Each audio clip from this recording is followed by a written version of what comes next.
자, 우리가 오늘 이 세상에서 우리가 살다 보면은 사람들이 머리로 살아가는 사람들이 있는 반면에 또 마음으로 살아가는 사람들이 있습니다. 머리로 살아가는 사람들은 어떤 사람인가 하냐면 자기 자신을 의지하는 사람입니다. 그리고 또 이웃만을 따라가는 사람이라고 할 수 있습니다. 세상에서 우리가 머리로 살아가는 것보다 어떤 때는 이 마음으로 살아가는 것이 손해본다고 생각될 때가 있어요. 그러나 우리 주님은 머리로 살아가시는 분이 아니라 마음으로 살아가신 분이다 하는 것을 성경에서 우리에게 교훈을 주고 있다는 겁니다. 한 강아지가 있었습니다. 이 강아지는 이 고기도 좋아하지만 생선도 좋아하는 강아지였습니다. 그래서 생선을 너무 좋아하는 강아지였기 때문에 고양이가 통째로 한 생선을 물고 있는 걸 보면서 이 강아지가 욕심이 생겨가지고 고양이와 싸워서 결국 고양이 입에 있는 생선을 자기 것으로 만들었습니다. 의기양양해가지고 생선을 입에 물고 이제 집으로 돌아가는데 다리를 건너게 됩니다. 다리를 건너는데 거기 밑에 개울가에 자기의 모습이 비치는 거지요. 이 강아지가 그렇게 탐스럽게 먹음직스럽게 생긴 생선을 물고 가면서 잠시 쉬었다가 이 다리 밑에 있는 개울을 보는 거지요. 그러니까 다리 밑에 그 개울에 비춰지는 자기의 모습이 참 그놈 아주 잘생겼고 그리고 나보다 더 큼직한 먹이를 물고 있다고 생각하는 거예요. 그래서 야 저것까지 내가 저것까지 내가 빼앗아 먹으면은 참 더 배부를 텐데 하면서 이 강아지가 잠시 고민을 합니다. 그러다가 머리로 생각하기를 야 저놈은 내가 당해낼 수 있을 것 같은데 내가 입을 크게 벌리고 소리를 한번 크게 지르면 저놈은 도망갈 것 같다. 머리로 생각하는 거예요. 그러면서 다른 때보다 입을 크게 벌리면서 크게 짖어댔습니다. 그랬더니 자기 입에 물었던 그 큼지막한 생선이 어디로 떨어졌겠어요? 강가로 떨어져 버리고 말았습니다. 그러니까 이 강아지는 욕심이 너무 과했던 거지요. 그리고 자기 꾀에 자기가 넘어간 것이 된 것입니다. 욕심이 너무 과했고 자기 꾀 자기가 넘어가서 결국 있던 것도 잃어버리는 강아지가 되었다 하는 겁니다. 우리가 그냥 우스개로 우리가 그냥 지나칠 수 있는 이 얘기지요. 그렇지만 우리가 머리로 살아간다고 하는 사람 이런 모습이 아닌가 하는 생각을 해보게 됩니다. 우리가 마음으로 살아가는 사람은요 희생을 감내하는 사람이에요. 그리고 이타적인 그러한 삶을 사는 사람이라고 말할 수 있습니다. 예수님은 이 땅에 오셔서 살아가실 때 머리로 살아가신 분이 아니고 마음으로 살아가신 분입니다. 그것을 가장 잘 나타내주고 있는 성경 구절이 바로 마태복음 20장 28절의 말씀이에요. 한번 볼까요? 시작. 인자가 온 것은 섬김을 받으려 함이 아니라 도리어 섬기려 하고 대속물로 주려 함이니라. 만약에 예수님이 머리로 살아가는 분이었다 그러면은 저것은 머리로 살기 힘든 거지요. 저것은 내 목숨을 상대방에게 다 내주어야 되는데 머리로 산다가는 저렇게 할 수가 없는 것이죠. 예수님은 마음으로 모든 것들을 우리를 향해서 내주셨기 때문에 바로 저렇게 할 수 있었다라는 것입니다. 우리들이 머리로는 주님께 모든 것을 드려서 섬겨야 한다는 사실을 알고 있습니다. 그러나 마음까지 따라가지 못한다면 그 일은 쉽지 않은 일이 되는 겁니다. 그러나 예수님은 자신이 이 땅에 오신 이유를 분명히 알고 계셨습니다. 그러나 그것을 알고 계셨다고 하더라도 예수님이 만약에 머리로만 살아가시는 분이었다 그러면은 이렇게 자기의 목숨을 우리 위해서 주시기가 힘들었다는 것이지요. 예수님은 이 땅에 오신 이유도 알고 계셨고 그것을 마음을 다해서 생명을 주시면서 이루신 분입니다. 그래서 예수님의 사랑을 우리가 말한다고 하면은 그분은 머리로 한 사랑이 아니라 마음으로 한 사랑이었다. 우리가 그렇게 표현할 수 있는 것이지요. 예수님께서 우리에게 명령하시는 부분이 있잖아요. 너희는 하나님을 어떻게 사랑하라? 마음을 다하고 뜻을 다하고 목숨을 다하여 주 너의 하나님을 사랑하라 이렇게 말씀하셨습니다. 결국 거기에는 중심이 뭐예요? 마음이라는 거죠. 마음이 빠지면 우리 신앙은 아무것도 아닌 것이 됩니다. 우리들이 예수님처럼 마음으로 살아가기 위해서는 머리와 마음의 역할에 대해서 한번 생각해 볼 필요성이 있습니다. 머리는 지식의 자리입니다. 머리는 지식의 자리. 지식은 사람이 살아가는 데 있어서 절대 필요합니다. 그러나 지식이 사람을 행복하게 만들거나 또 지식이 사람을 사람답게 하지는 못합니다. 물론 겉으로는 어느 정도 신사답게 만들 수는 있겠지요. 그러나 그 내면의 인격까지는 온전히 변화시키지 못합니다. 지식은 계산은 경쟁은 분쟁과 분열은 파멸을 가져올 뿐이라는 겁니다. 우리나라는 지식인들이 당파 싸움으로 지금까지 분열이 끊어진 적이 없는 나라입니다. 그 지식인들이 모여가지고 하는 일이 하고 한 날 당파 싸움하는 거지요. 그래서 나라가 망했고 여전히 지금까지도 당파 싸움을 하고 있는 이 나라가 아닙니까? 이 나라에 큰 위기가 왔을 때는 바로 이렇게 당파 싸움을 하고 있을 때 위기가 왔습니다. 반면에 마음은 지식과 다릅니다. 마음은 믿음의 자리입니다. 머리는 현실적인 공간이지만은 마음은 영적이고 전인적인 공간입니다. 현대인들이 왜 불안하고 피곤한가? 두뇌는 급속하게 발달하는데 마음은 도리어 빈곤하고 쇠퇴져 가기 때문에 그렇습니다. 세상이 발전하는 그 발전 속도에 맞춰서 우리의 마음도 넓어지고 깊어지고 커진다면 거기에는 우리가 빈곤을 느낄 새가 없는 것이지요. 그렇지만 세상의 많은 것들은 너무나 급속도로 발전하고 있는데 거기에 따라가는 우리의 마음은 그렇지 못하다 이런 말이죠. 더 공허하고 더 빈곤해져 있는 것을 발견하게 돼요. 마음이 따라가지 못하기 때문에 그렇습니다. 겉으로는 풍요로운 사람도 마음이 빈곤한 경우가 많지요. 지식이 병들기보다 바로 마음이 병들기 때문에 그렇습니다. 그래서 우리들의 생명의 근원이 성경에서도 말하기를 머리에서 시작된다고 잘못 알기 쉽지만은 생명의 근원은 머리가 아니라 마음이라고 하나님은 말씀해 주고 있지요. 잠언 4장 23절 말씀을 한번 볼까요? 시작. 모든 지킬 만한 것 중에 더욱 내 마음을 지키라. 생명의 근원이 이에서 남이니라. 생명의 근원이 어디에 있다고요? 마음으로부터 시작된다라는 겁니다. 그래서 우리는 머리보다 마음으로 살아야 되는데 우리가 머리가 아닌 마음으로 살아가기 위해서는 우리가 몇 가지를 같이 한번 생각해 볼 필요가 있다고 생각이 듭니다. 첫 번째는 하나님의 말씀을 우리가 먼저 머리가 아니라 마음으로 담아내야 한다는 겁니다. 왜 신앙인들이 마음이 영적인 것이 빈곤하고 쇠퇴해지냐면 하나님의 말씀을 머리에 담으려고 하니까 그런 겁니다. 자꾸 머리에 담으려고 하고 머리에 담은 것을 마음으로 담아내지 않기 때문에 그러는 겁니다. 머리로 담아내는 것이 나쁘다는 게 아니에요. 머리에 담아내는 것으로 끝! 이렇기 때문에 문제가 있다는 겁니다. 머리로 담아내는 것을 내 마음까지 같이 담아낼 수 있다면 얼마나 좋겠어요. 그러면 그 사람은 정말 믿음의 사람이 될 것입니다. 오늘 1절 말씀에 뭐라고 말씀해 주고 있냐면 내 아들아 나의 법을 잊어버리지 말고 내 마음으로 나의 명령을 지키라 그랬습니다.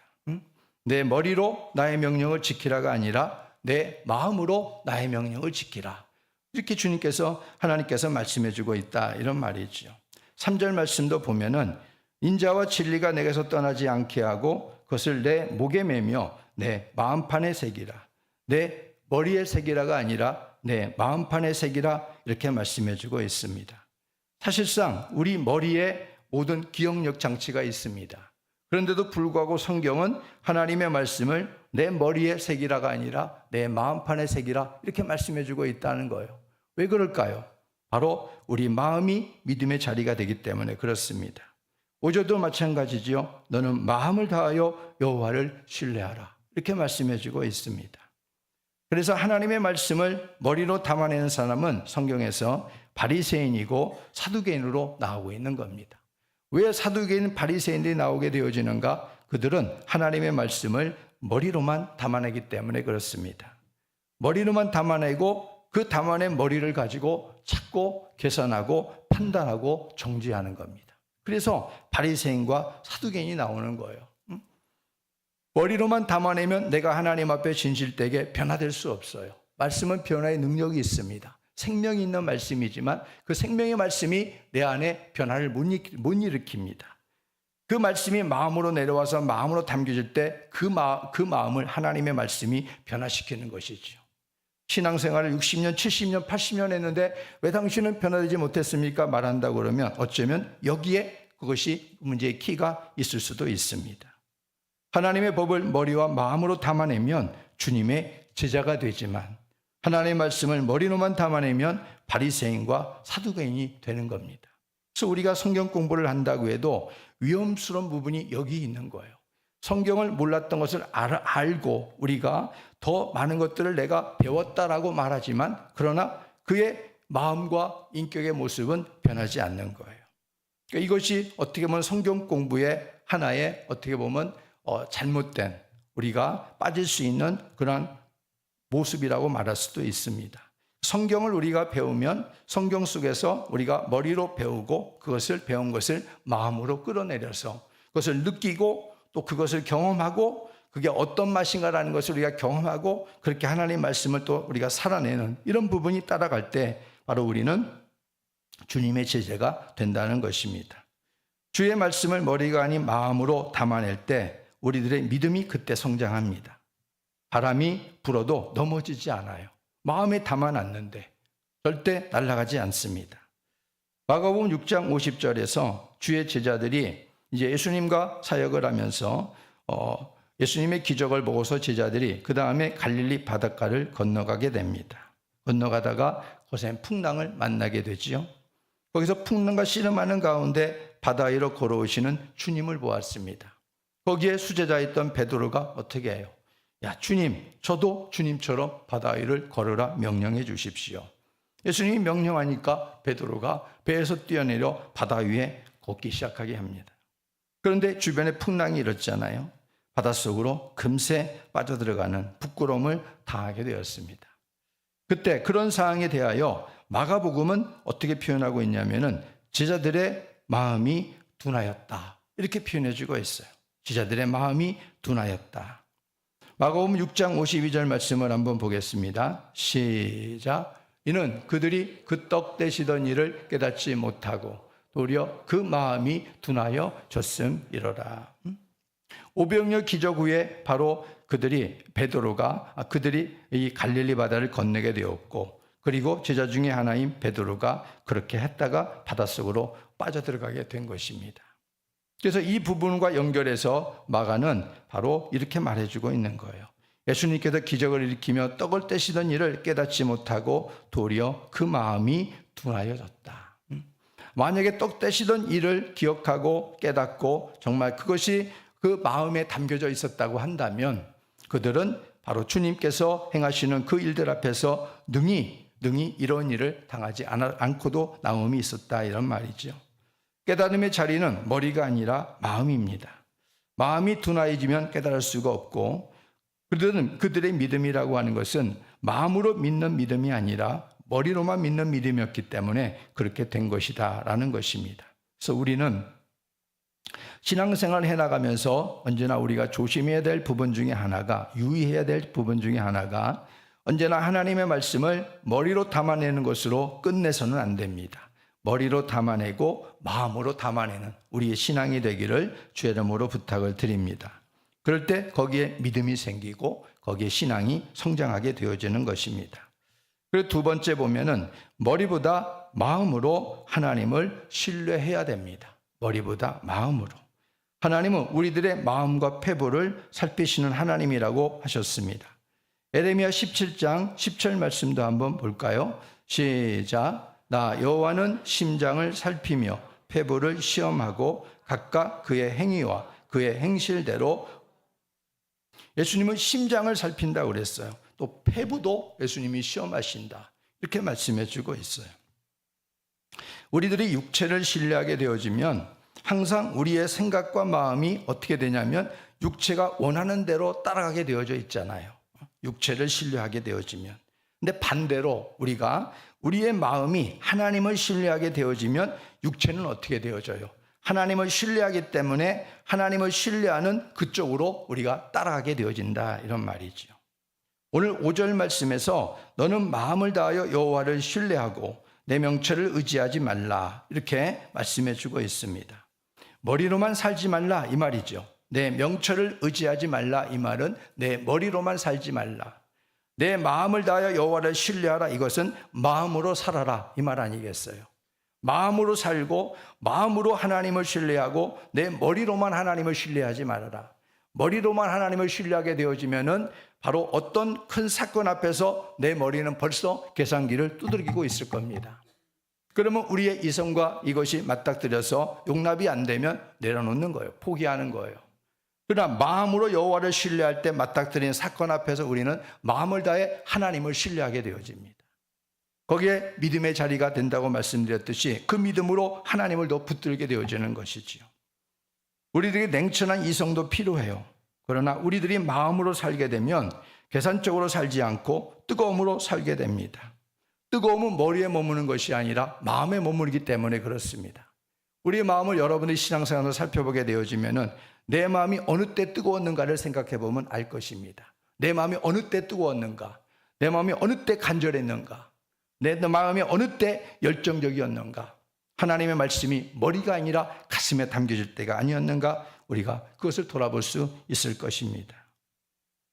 그래서 우리는 순간적인 삶이 아니라 바로 영구적인 삶을 지향해야 됩니다. 그렇게 하기 위해서 우리는 마음으로 하나님의 말씀을 신뢰해야 된다라고 5절은 말씀해 주고 있는 것입니다. 조건적인 삶이 아니라 헌신적인 삶을 살게 하시는 것도 우리가 마음을 다하여 여호와를 신뢰할 때 가능한 거죠. 머리보다 마음으로 하나님을 신뢰할 때 이런 사람을 당해낼 수 없는 것이죠. 오늘 말씀에 마음으로 하나님을 섬기게 될 때 축복의 말씀들이 나와 있어요. 2절 말씀 보면은 장수하며 평강을 더해 주신다. 3절 말씀 보니까 하나님의 은혜가 내게서 떠나지 않게 하신다. 4절 말씀 보니까 하나님과 사람 앞에서 은총과 귀중히 여김을 받으리라. 6절 말씀 보니까 내 길을 지도하시리라. 얼마나 많아요. 얼마나 많고 얼마나 풍성한 하나님의 축복의 말씀이 나와 있습니까? 어떻게 하면요? 머리보다 마음으로 하나님을 신뢰하면, 머리에 담기보다 우리가 머리에 담고 가슴으로 마음으로 하나님의 말씀을 우리가 정말 신뢰하고 받아들이면 이런 하나님의 축복의 약속들이 이렇게 아주 질비하게 열매처럼 달려서 나오지 않습니까? 마태복음 19장 16절에 보니까 거기에 한 부자 청년이 나오지요. 이 부자 청년이 예수님께 찾아와 가지고 영생을 얻기를 구했습니다. 그는 주의 계명을 다 지켰다고 했잖아요. 살인하지 말라, 간음하지 말라, 도적질하지 말라, 또 내 부모를 공경하라, 뭐 다 지켰다고 말했습니다. 그러면서 무엇이 부족합니까? 주님께 그렇게 반문합니다. 아직도 내가 무엇이 부족한가요? 그때 예수님께서 말씀하시기를 내가 온전하고자 할진대 가서 내 소유를 팔아 가난한 자들에게 주라. 그리하면 하늘에서 보화가 내게 있으리라. 그리고 와서 나를 따르라. 이렇게 예수님께서 말씀하시지요. 근데 그 청년이 재물이 많았어요. 재물이 많음으로 말씀을 듣고 근심하여 돌아가 버렸다. 이렇게 말씀해 주고 있습니다. 이게 무슨 말일까요? 부자 청년에게 자기가 지킨 계명은 마음으로 지킨 것이 아니다, 이런 말이에요. 머리로만 율법적으로만 지켰다는 말입니다. 그저 물질도 풍족했겠다, 이젠 영생도 얻고 싶은 그러한 과한 욕심에서 머리로만 담아낸 것입니다. 머리로는 지켰을지 몰라요. 그러나 주님 볼 때에는 그것이 마음으로 담아내지 않았다는 것을 알고 계셨던 겁니다.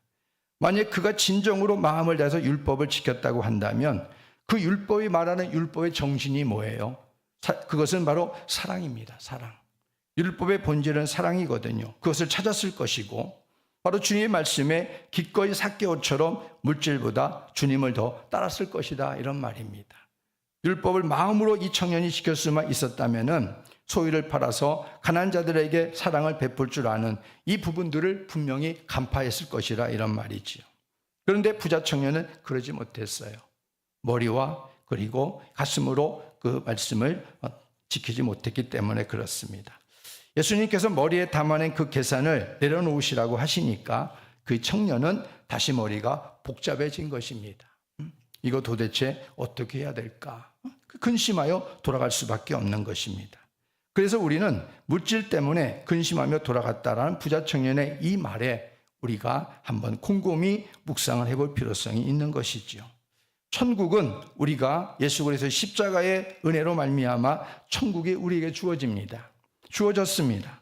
근데 머리로 담아낼 수 없는 하나님의 선물이고 구원도 마찬가지라는 것을 꼭 기억해야 됩니다. 우리의 머리로 담아낼 수 있는 게 아니에요. 천국은 우리의 마음으로 담아낼 수 있는 하나님의 값지고 고귀한 선물인 것입니다. 그래서 우리의 마음을 다하여 주님을 그 마음에 담아낼 때에만 구원도 천국도 있는 줄로 믿으시기 바랍니다.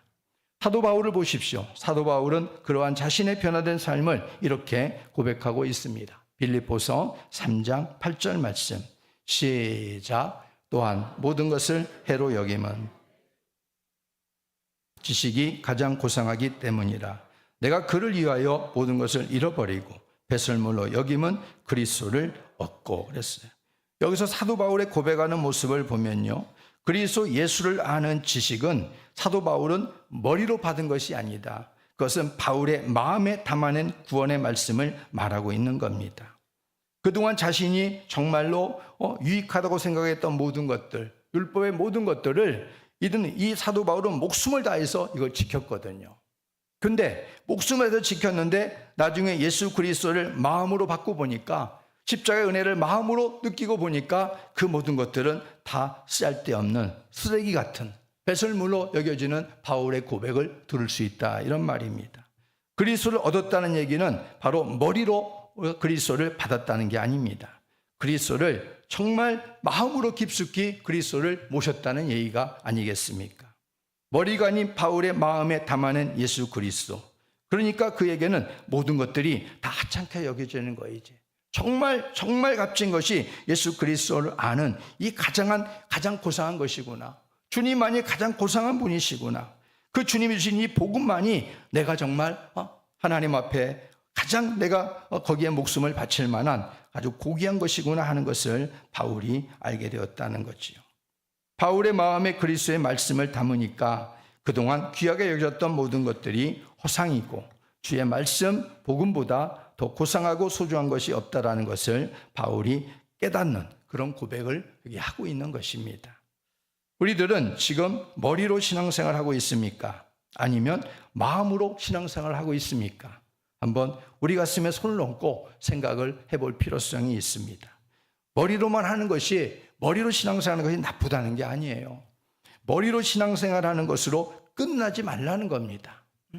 머리로만 이렇다 저렇다 우리가 계산기 두들기고 그렇게 신앙생활하지 말라는 거예요.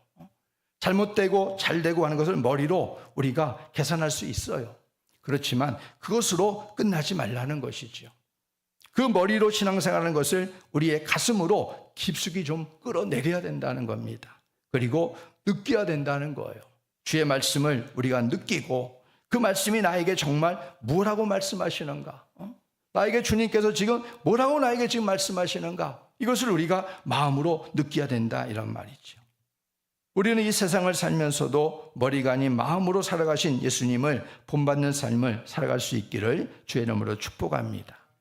비록 손해가 되더라도 주의 말씀을 마음에 담고 마음으로 변함없이 하나님을 신뢰하며 살아가게 될 때 성경의 약속대로 하나님과 사람 앞에 은총과 귀중히 여김을 받는 우리가 될 수 있을 줄로 믿으시기 바랍니다. 우리의 갈 길을 지도해 주시는 그런 하나님 앞에서 우리가 오늘 이 잠언서 3장 1절과 6절의 이 말씀 속에서 바로 주님께서 나에게 또 우리에게 그리고 저에게 요구하시는 하나님의 교훈은 무엇보다도 머리보다 마음에 저장되어지는 하나님이 말씀과 하나님이 계시기를 원하신다는 것입니다. 그렇게 될 때 하나님께서는 바로 마음에 저장되어지는 그 하나님의 말씀을 통해서 하나님이 복을 주시겠다 약속을 해주고 있습니다. 그러니 여러분 한 주간 세상을 살아가면서 하나님의 말씀을 마음에 담고 그 마음에 담은 하나님의 말씀을 여러분이 따라서 힘써 살아감으로 하나님의 살아계심을 좀 더 풍성하게 경험하는 우리 모두가 되기를 주의 이름으로 축복합니다. 기도하겠습니다.